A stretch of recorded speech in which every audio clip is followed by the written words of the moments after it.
افغانستان جو ہے اپنی ہی سرزمین کو دہشت گردی کے لیے استعمال ہونے دے رہا ہے اور خود باقاعدہ کمپلیسٹ ہے، دہشت گردوں کو پناہ دے رہا ہے، تو ان تمام ممالک نے یہ سوچا کہ افغانستان تو کبھی بھی سٹیبل نہیں ہونے والا، تو ہم اپنے اکنامک انٹرسٹ کیسے پروٹیکٹ کریں گے۔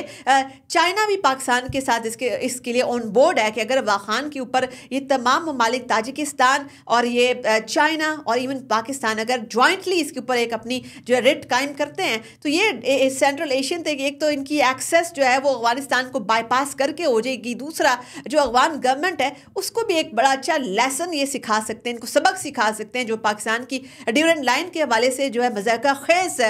پریپوسٹرس آؤٹ لینڈش قسم کے کلیمز کرتے ہیں، ان کے لیے بھی ایک بہت بڑا یہ لیسن ہوگا۔ تو اس وقت تک ہم دیکھتے ہیں کہ افغان طالبان گورنمنٹ کی ریٹ وہاں سے ختم ہو چکی ہے واخان کوریڈور سے، اور یہ جو تمام ممالک ہے تاجکستان کے ساتھ ابھی جو ریسنٹلی پاکستان ان ٹاکس تھا، اور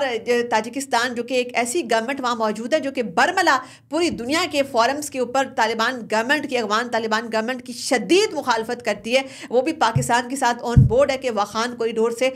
جو افغان گورنمنٹ کا تسلط ہے اس کو مکمل طور پر ہٹایا جائے۔ ایک جانب واخان کے اوپر یہ والا کنسنسس ہو چکا ہے۔